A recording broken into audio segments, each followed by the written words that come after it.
he went to her. Okay, so tell me a little bit about Anthony at the time when you met Robin. So let's see, Anthony was he was homeschooled at the time.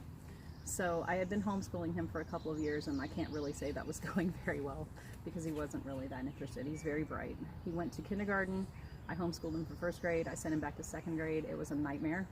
The second grade? Second grade. You know, I knew that he was having issues. You know, she would write me notes and say he crawled under the table or he put his bag on his head or whatever. I'm thinking he's a kid.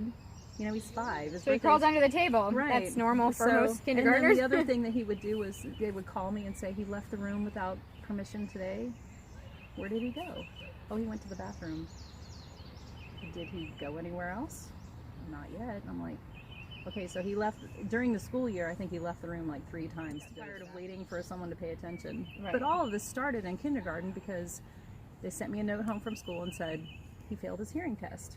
So I'm thinking, oh, you know, crappy school equipment. Of course he failed his hearing test. Right. So I took him up to Fort Knox and they tested his hearing and he failed his hearing test. Okay, so he has a legitimate So he hearing. has a legitimate thing. So what it was at first was he was having a really bad infection in one ear. I don't remember which one. But it was blocking like 20% of his hearing. Wow. So I'm like, okay, if you're sitting in a classroom with 24 other kids, you're kindergarten, you know, and you have 20% of your hearing blocked, I don't think you're really going to be, you know, tracking with. Yeah, and he'd always been, when he was small, very, very active, very just energetic to the point of, oh my gosh, I'm so tired. So, did they also diagnose him with a auditory processing issue at the same time? Not at the time. And I took him in second grade. I took him to the doctor, and the pediatrician then said that he had moderate ADHD. So I had not taken him to like Louisville, to Weisskopf, or any of those places. Yeah, I just took whatever they said because it was. And then, of course, at the end of second grade, they said, well, we want to hold him back. And they did the testing, and they said that his intelligence level or whatever was like mid to low or something. And I was just like, my kid is so smart. I mean, he's too smart, probably. Yeah, I'm not really sure about the timeline here. But then I ended up taking him to a neurologist. And at that time, I think he was 9. And we were getting ready to go on a trip to Germany because his Omi is a German grandma. So we were going to visit her, and before we left, I took him to the neurologist, and I said, you know, he can't tie his shoes.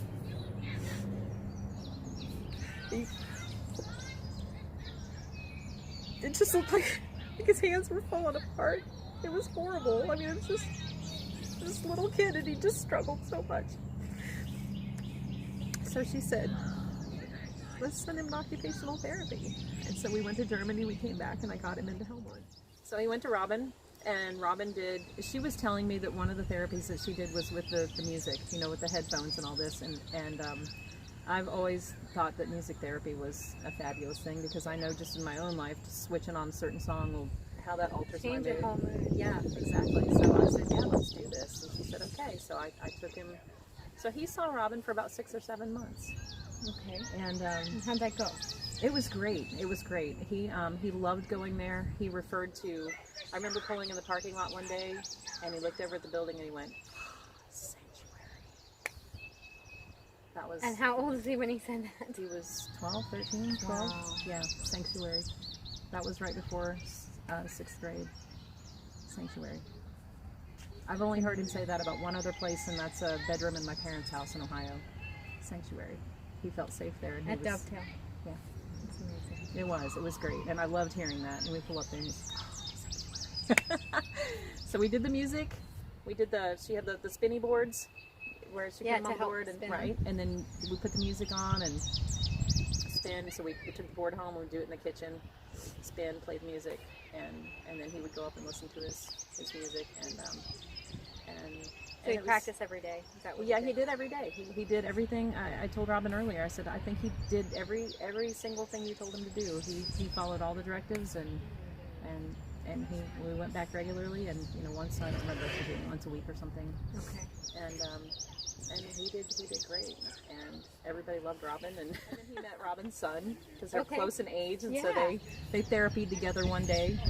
Anthony, I asked him the other day, because I told him that I was doing this interview. I said, I want you to tell me what you remember about therapy with Robin and how much you liked it and what you got out of it. And he was like, no, you know, teenage boy, he's almost 15 now. And so he goes, well, The swing. Okay, yeah, the swing. Yes. And the swing. And did I mention the swing? So what was it about the swing that he liked so much? I don't know. It was this big. You've seen the swing? No. It's this big net thing. I wish I was able to do occupational therapy with Robin when my kids were going through it. But Right. Yeah. So it was this big like net. And the funny thing was, is what I told Robin too. I said the funny thing was, is when I started talking to him about the therapy, the thing I'm remembering is the music and the headphones and spinning the board and all that. And he's talking about the swing, and I was like, wow, I totally forgot that was even a thing. But right, you just think it's just something fun they did, but it actually did a huge did impression on him. Yeah. And like Robin said, well, he knew that was something. It gave him something that he needed, and so that was one thing that he always looked forward to. Did you see him change during his time with Robin at all? Anything in particular? Any differences? Or I think it made him more confident. And I know that he had a good connection with Robin, so that was good. That was probably the biggest thing. And then at the end of when she got down to the last couple of weeks, she said, we're just about finished. She's like, I've done about as much as we're going to be able to do, and he's doing great. And she said, so I think this might be a good time for you to maybe think about putting him back in school. And I completely freaked out because I was like, what if I haven't done a good enough job? Because, as a homeschool mom, you constantly worry about that. And I didn't feel like I'd done a good job with him. I just didn't. He never wanted to do a lot of the stuff that I wanted to do, and I knew that it was hard for him, so it was very frustrating for both of us. And then he came out of therapy, and we were sitting out in the car, and I said, so what do you think about going to school? And of course he started crying, and I got upset, not upset, but emotional, and then I said, well, just think about it. We still got a few weeks. And then we got home, and we were down in the basement, and he came over to me, and he started asking me questions.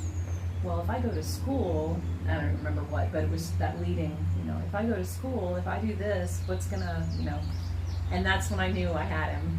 Because it wasn't just mom saying, hey, you're going to school. We're doing this. Right, yeah. We're doing this. He was trying to do it. He was processing, and then when he started getting interested, and I could see him getting hooked into it. Yeah, I just thought Robin was amazing. I mean,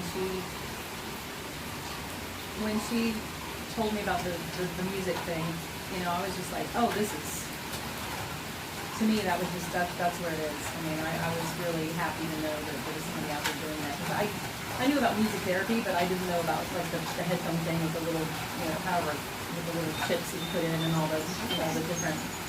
But yeah, I mean, I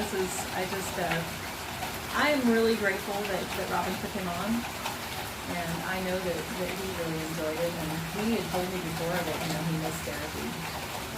So, and he still continued on for another couple of months with the speech therapist, who had been at Homewood and then moved to another place. So I continued with that, and then she tested him at the end, and she too said, he's within parameters, and